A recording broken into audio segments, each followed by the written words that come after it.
भारतीय सेना और सैनिकों ने देश के तिरंगे की गरिमा को बढ़ाया है। यह बातें भिवानी में श्री महंत डॉक्टर अशोक गिरी महाराज ने कही। श्री महंत डॉक्टर अशोक गिरी महाराज ने कहा कि तिरंगे की गौरव गाथा को लेकर जो हम दिन और रात जो चिंतित रहते हैं और तिरंगे के मान व सम्मान के लिए कफन बांधकर शहीद हो जाते हैं, और उस तिरंगे के मान व सम्मान को रखने के लिए देश की सेना ने, देश के सैनिकों ने अपने प्राणों की आहुति दी है और पाकिस्तान की छाती पर चढ़कर पाकिस्तान के आतंकवादी ठिकानों पर जो सेंध लगाने का काम किया है भारतीय सेना ने, और पाकिस्तान के उन आतंकवादी ठिकानों को ध्वस्त किया है।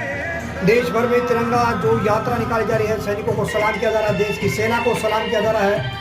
पहलगाम के अंदर आतंकवादियों ने जो काफ़ी लोगों को जो शिकार बनाया था, आतंकवादियों ने जो अत्याचार वहां पर ढाया था, और इस दौरान हमारा शहीद जवान है वो शहीद हुआ और निर्दोष लोग हैं वो मारे गए थे। उसका बदला है भारत की सेना ने और भारत की उन दो बेटियों ने जो वो कर दिखाया है, वो बदला लिया है। सिंदूर मिशन को कामयाब करके दिखाया है और पाकिस्तान की छाती पर चढ़कर वो गोला बारूद दागा है, जिससे पाकिस्तान दहल गया। केवल पाकिस्तान ही नहीं, देश की ताकत को दुनिया ने देखा है।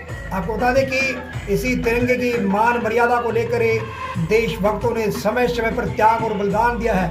उसी तिरंगे के शान को लेकर, उसी तिरंगे के गौरव को लेकर, उसी तिरंगे की गौरव गाथा को लेकर हमारे देश के नौजवानों ने जो पाकिस्तान के अंदर पहुंचकर आतंकवादी ठिकानों को ध्वस्त किया है, आतंकवादियों को मार गिराया है। यह भारत के लिए बड़े गौरव की बात है।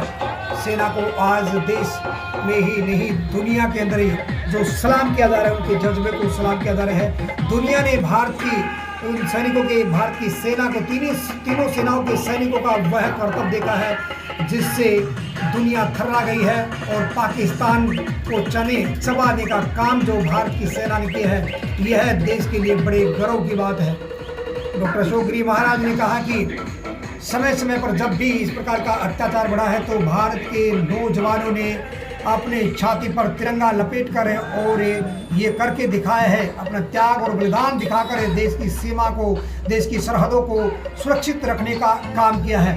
आज उन्हीं देशभक्तों को याद किया जा रहा है जिन्होंने अपने त्याग और बलिदान से देश को महफूज रखा है। सेना ने जवाब दिया है, आतंकवादी ठिकानों को खत्म किया है।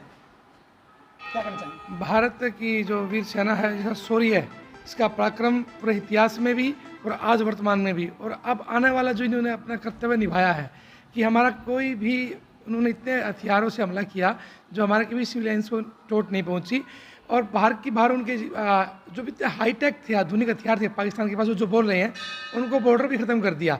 आगे उनकी जो फतेह मिसाइल है, जिस पर वो बहुत इताते थे, उनको अहंकार था कि हम ऐसा कर देंगे, उसको भी बहुत दूर पे ही मार गिराया। भारतीय पराक्रम का तो पूरा विश्व गुणगान कर रहा है, और बड़ी सूझबूझ के साथ जहां आतंकवादियों का ठिकाना था, जो स्थान था, जो जन्मभूमि है पाकिस्तान में या पीओके में, उसको ध्वस्त किया। साथ में ही सेना ने अपना पराक्रम दिखाया कि उनके एयरबेस को ख़त्म कर दिया, एयरबेस सिस्टम, उनके सिक्योरिटी सिस्टम जो भी है तबाह कर दी गई। और इतनी सूझबूझ और बुद्धिमत्ता का परिचय दिया है भारतीय सरकार ने, साथ में विपक्षों का भी सहयोग रहा है, और सेना ने प्रबल बल से अपना प्रयोग करते हुए उनको ये आगाह करा है कि भारत वो भारत नहीं है।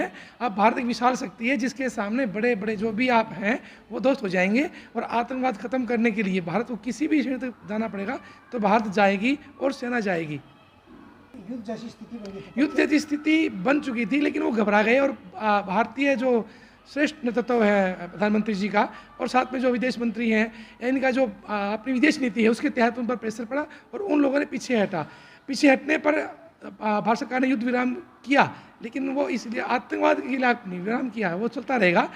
साथ में कोई शर्तें नहीं मानी उनकी, और अपनी जो प्रजा है, जनता है, जो भी राजा वही जो जनता की सुरक्षा कर सके, सुरक्षा की गारंटी उन्होंने दी, और वह दे रहे उसी रूप में कि किसी भी भविष्य में कोई अज्ञात या ज्ञात हमला होगा उस युद्ध समझा जाएगा, और उसका पुरखोरज विरोध करके, विरोध नहीं किया जाएगा, उस पर हमला किया जाएगा बाकायदा।